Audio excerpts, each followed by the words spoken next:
akkamiin isaa kana geesse ameen maqaan waaqni yeroo hundumaa kan ulfaatee fi kan kabajaminoof haa ta'u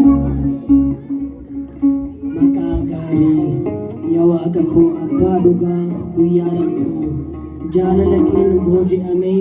harkan kennee booji'amee jenneetu waaqayyoodhaan waliin faarfannaa keessa hundatti keessa walitti rukutamee